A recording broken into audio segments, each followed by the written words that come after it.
Skanda 8 Yajna Skanda 8 Chapter 1. An account has been given above of the progeny of Devahuti and Prasuti. Yajna is the son of Akuti. In the first Manvantara, when Asuras and Rakshasas were going to devour Manu, Yajna killed the former with the help of his sons, the Yamadevas. He ruled over Swarga as the Indra of that Manvantara. This brings us to the end of the first Manvantara. The narration at several places took us to later Manvantaras, and the account of the Asuras especially took us to the Vaivasvata Manvantara. The account of the first Manvantara is illustrative of the succeeding Manvantaras. Details have therefore been given at times which might not properly pertain to the first Manvantara, but which fit in with other Manvantaras at those stages of the narration. Necessarily, the account of the succeeding Manvantaras is very meager. End of the first Manvantara. The second Manvantara, Skanda 8, Chapter 1. Swarochisha is the second Manu. He is the son of Agni. Dyumat, Sushena, Rochishmat, and others are the son of this Manu. Dyumat and Rochismat are also mean bright, refulgent. Rochana was the Indra. Tushita and others were the Devas. Urjashtambha and others were the seven rishis well versed in Brahma Vidya. There was one rishi named Vedashiras. His wife was Tushita.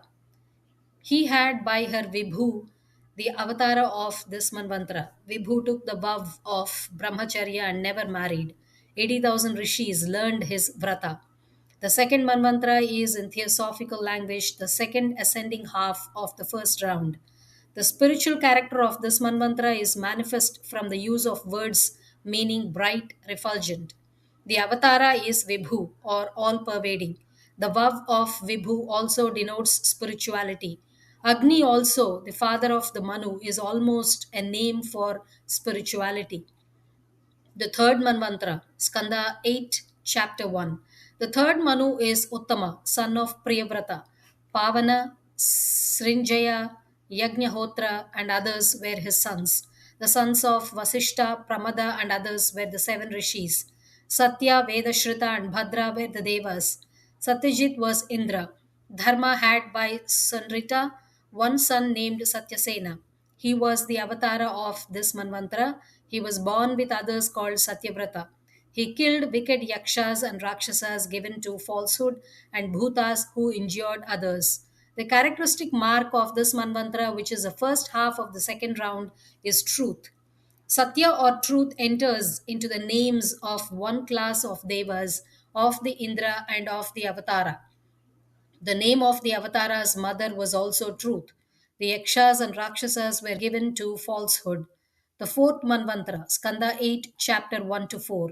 The fourth Man was Tamasa, brother of Uttama. He had 10 sons, Pridhu, Khyati, Nara, Ketu, and others. Satyaka, Hari, and Veera were the Devas. Trishikha was Indra. Jyotirdhaman and others were the seven rishis. The Vedas had been lost in time. The sons of Vidriti, called Vaidritis, however, preserved them by their own energy. They are also the devas of this Manvantara. The Avatara Hari incarnated as the son of Harimedas by Harini. He saved the elephant king from the crocodile. The story of the Elephant King, Skanda 8, chapter 2 to 4. An elephant king resided on the summits of Trikuta. He roamed about with his female herd, intoxicated with the juice that exuded from his temples. Finding a lake, he plunged himself into its waters and quenched his thirst. He then took water in his trunk and passed it on to the young herd and the females.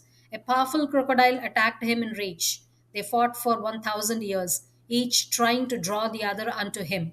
The elephants on the bank raised a piteous cry, but they could not be of any use to their companion. The elephant king got tired at last, but the crocodile, being in his own element, did not feel any fatigue. The elephant devoutly and ardently prayed to the Supreme Purusha. In response to that prayer, Hari appeared with the Devas seated on the back of Garuda. He drew out the crocodile, cut off its head with the chakra, and thus saved the elephant king.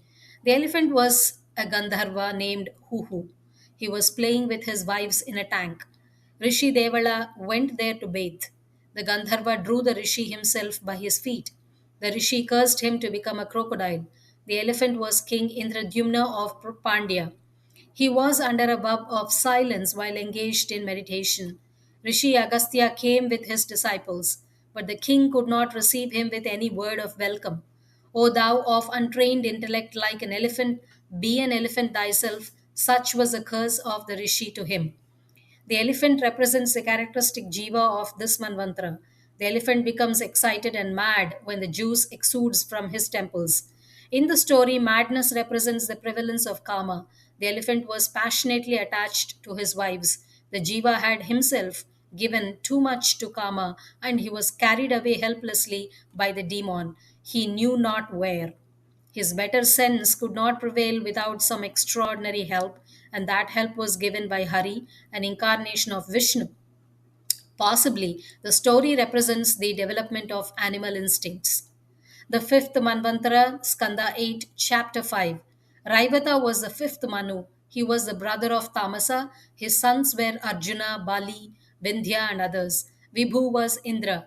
Bhutaraya and others were the Devas. The seven rishis were Hiranya, Roma, Vedasiras, Urdhabahu, and others. The presiding deity of Vaikunta incarnated in partial manifestation as the son of Subhra and Vaikunta. He was the avatara of this Manvantara. This is the first half of the third round. The incarnation of the Lord Vaikunta may have some significance, but what is not clear from the text. The sixth Manvantara, Skanda 8, chapter 5. The sixth Manu was Chakshusha, son of Chakshus. Puru, Purusha, Sudumnya, and others were his sons. Mantradruma was Indra. Apya and others were the Devas. Haryashma, Dviraka, and others were the rishis. The avatara was Ajita, son of Vairaja by Devasambhuti. He assumed the form of Kurma or the tortoise and helped in the churning of the milk ocean. The churning of the ocean, Skanda 8, chapter 5 to 12. In the fight with Asuras, the Devas lost their lives. They fell down and did not rise up again.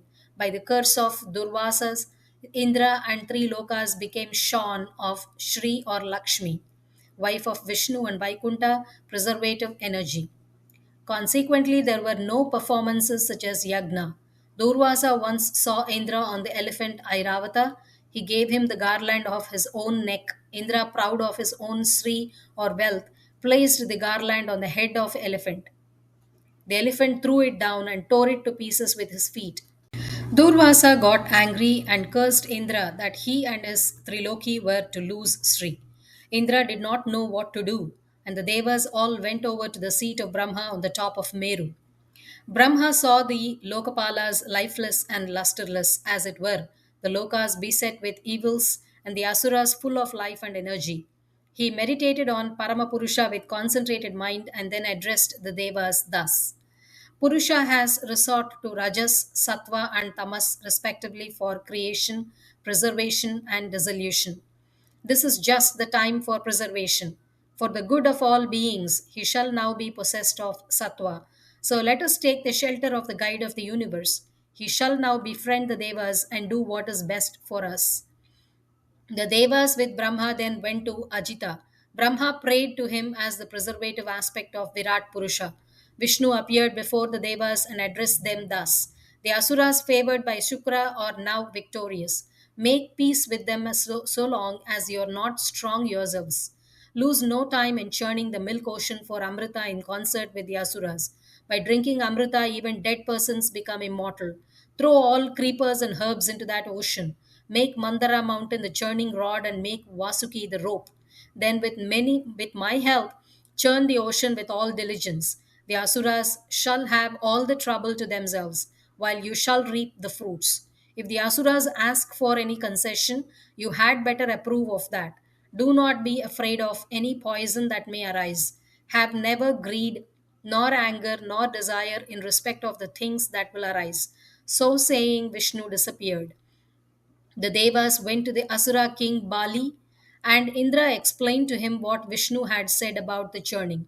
The Asuras approved of the plan and made friends with the Devas. They then went together and uprooted the golden mountain Mandara and carried it towards the ocean. After going a long way, they felt fatigued and dropped the mountain. Several devas and asuras were crushed by its fall. Vishnu appeared on Garuda and revived them all.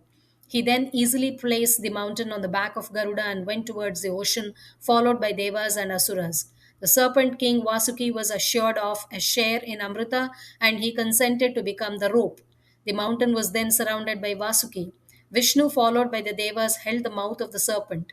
But the Asuras said, "We have learned the Vedas. We know the Shastras. It is improper for us to hold the tail of a serpent. We will not do that. It is inauspicious." Vishnu smiled. He and the Devas gave up the mouth end and held the tail.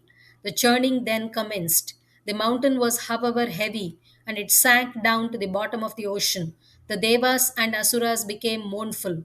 Vishnu then assumed the form of a tortoise, went into the water, and raised the mountain. He then remained like a Dvipa 1 laksha yojanas in expanse, with the mountain on his back. He infused his influence all round. Energized by him, the Devas and Asuras vigorously carried on the churning. At last, fire and smoke came out from the thousand mouths of Vasuki. This overpowered the Asuras and Devas, but the Devas were refreshed by clouds, rains, and winds sent by Vishnu. After a good deal of churning, poison came out first. It spread out on all sides, and the Prajapatis and their progeny, in terror, took the shelter of Shiva. Shiva felt compassion for them, and with the approval of Durga, he drank up the whole of the poison. It made his throat blue.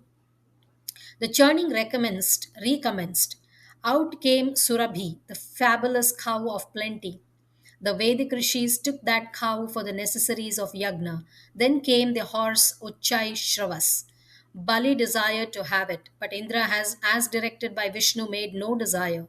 Then came the elephant Airavata, then the 8 space elephants and their 8 female partners. Next arose Kaustuba, the celebrated lotus colored gem. Vishnu wished to have it as an ornament for his breast. Next came Parijata, then the Apsaras. Is illumining all sides with her luster arose Lakshmi. All paid homage to her. She looked on all sides but found none whom she could accept. If there was an ascetic, he could not control his anger. If there was a jnani, he could not get over attachments.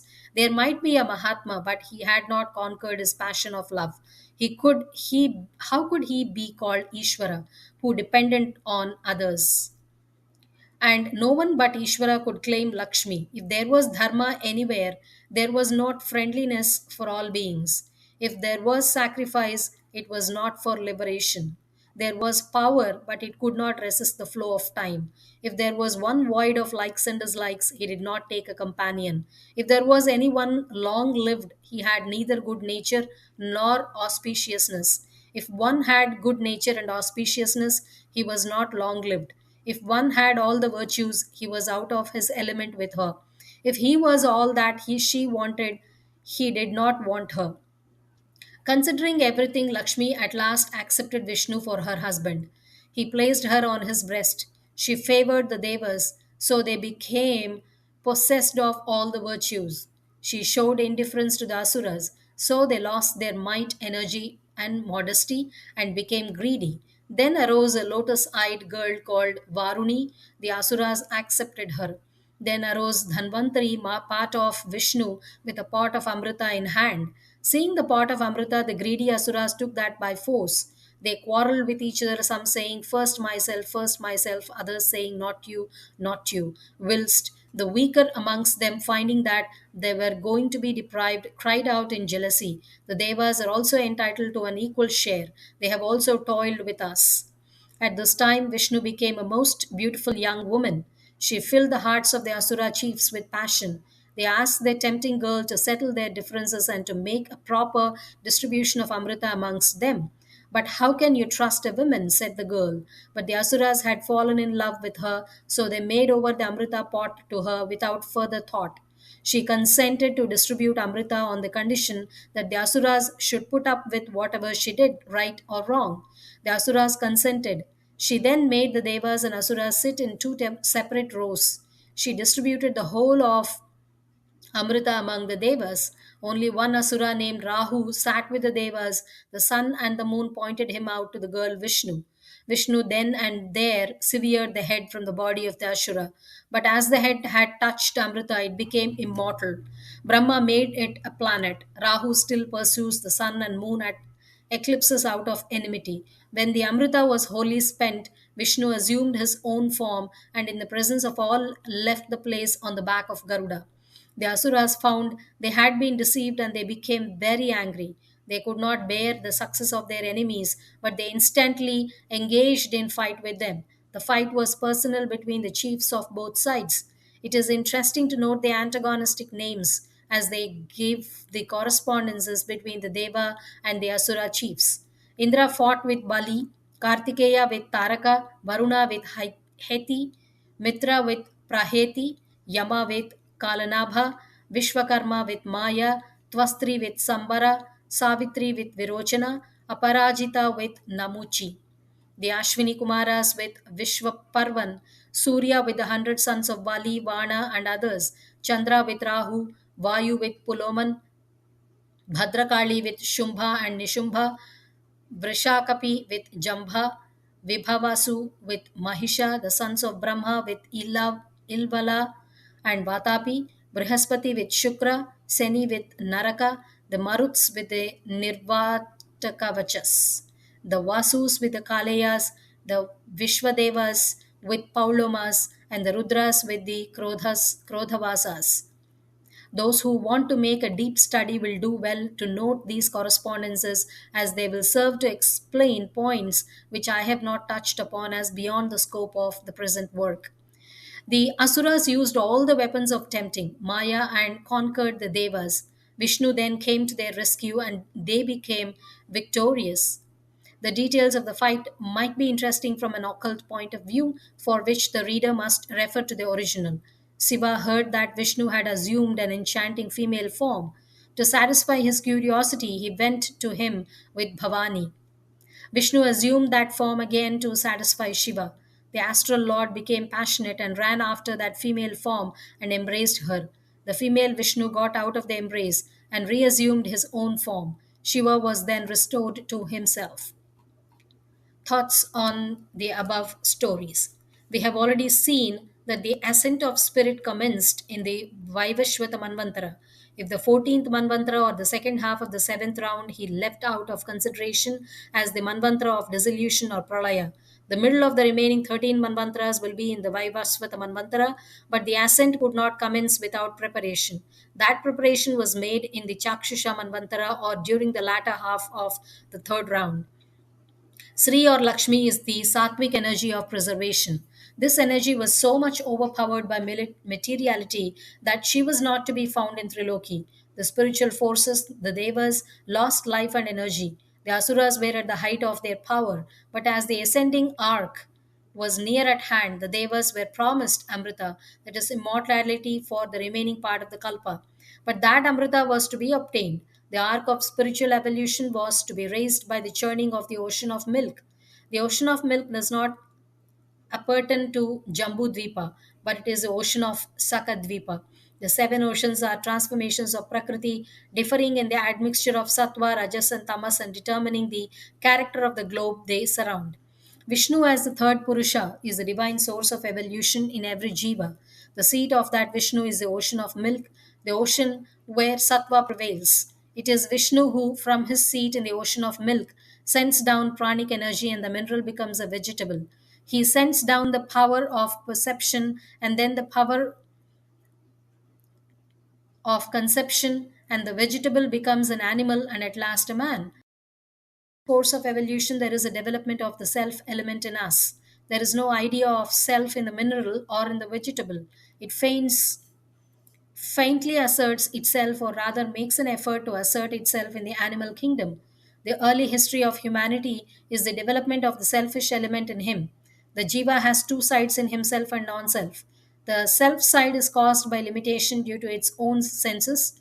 They put him in contact with the outside world and make him a center of sense perceptions. He becomes lost entirely in the sense products which form a world by themselves. The non self side of Jiva is his spiritual nature. He begins with this spiritual nature, but the development of selfishness eclipses this nature, the true and the real nature of Jiva, and he identifies himself entirely with the acquired and false nature. Then comes a crisis in the evolution of jivas. Were men to be lost forever to their their real nature? Were they to be tempted away by the senses which had done their work of traveling past all chances of return? Vishnu, the god of human evolution, while willed otherwise. He caused a readjustment of the Daivic and Asuric forces, and the Devas by himself got the better of the asuras.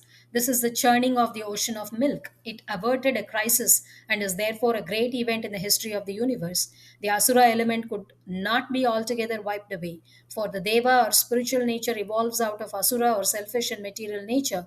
Unselfishness grows out of selfishness. Spirituality rises out of materiality. In the action of churning, the devas could not do without the asuras. Churning itself implies the action and reaction of two contending forces. Make peace with them as long as you are not strong yourselves. The compromise of the devas with the asuras is the development of spiritual faculties out of the personal element in man. It is the grafting of higher manas or on lower manas. The element of mind is in the asuras as well as in the devas, but the asuric or lower mind thinks of self as separate from other selves. The daivic or higher mind breaks through the trammels of personality and finds oneness all around. To use a better expression, we shall say higher self and lower self rather than self and non self. Jivas are carried on in their course of life evolution by the force of past tendencies, and nature unaided produces the personal man. But when the past tendencies are exhausted, there is nothing to keep on the jivas in their course of evolution. Karma comes to the help of humanity at this stage. He gives a new power to men, the power of discrimination. With this power, men become free agents and they become responsible for their actions. They then generate new karma for themselves, which takes them through infinite births and becomes the most potent factor in their future generation or future evolution. The three Purushas have three oceans as their correspondences.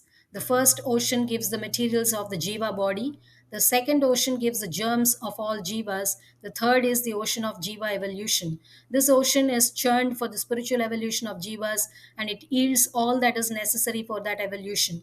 Vishnu himself appears as Kurma and becomes the sustaining force of that evolution. It is Kalpic revolution. Vasuki sustains the earth and its inhabitants for one Kalpic period. The thousand hoods represent thousand Maya Mahayugas of every Kalpa. The Asuras held the mouth end of the serpent king and the Devas held the tail end. And the Devas acted wisely, for as the Kalpa wanted, they got the supremacy. The tortoise thrusts out its limbs and draws them in. Man is drawn outside by his senses during material descent, and he is drawn by his spiritual ascent. It is by the power of discrimination, when fully developed, that a man returns to his higher nature. Sri or Lakshmi is the divine energy of Vishnu. She is the energy of preservation, of evolution, and progress. She works out all that is good, all that is beautiful, and all that is powerful in this universe. The possibilities of purely material development or of nature's own evolution are limited and they are worked out in time. Then there is a void. There was this void in our universe, and Triloki become deprived of Sri. This was a curse of Durvasa, an avatar of Shiva. The churning took place as a remedy for this evil. Fresh forces had to be brought into requisition, fresh elements that could secure the spiritual evolution of the universe. Lakshmi herself appeared in a as the energy of a new evolution, the very best that man was capable of. The necessaries of this evolution also appeared and became powers in the hands of those that had to take part in the spiritual evolution of the universe. All evolution is preceded by dissolution. Unless we give up the evil element in us, we cannot acquire the good. The evil has to be destroyed, and the Lord of destruction, in his infinite compassion, accepted this poison for himself to do away with the evils of the universe. The poison only opens the door for Amrita, the spiritual nectar. The famous Purusha Sukta says, he placed Amrita or eternal bliss in the higher three lokas. The Bhagavata renders this famous saying into the 18th sloka of the 6th chapter of the second skanda. Commencing on the sloka, Sridhara says, Bliss in our Triloki is only transitory, and the dwellers of Mahaloka have also to leave their abode for the higher Jnanaloka or Janaloka when they are oppressed by the fire of Kalpic dissolution. Amrita was secured to the higher lokas as there is no selfishness in them. Could the Asuras, the god of selfishness, aspire to have life immortal and unlimited bliss? Vishnu decided otherwise.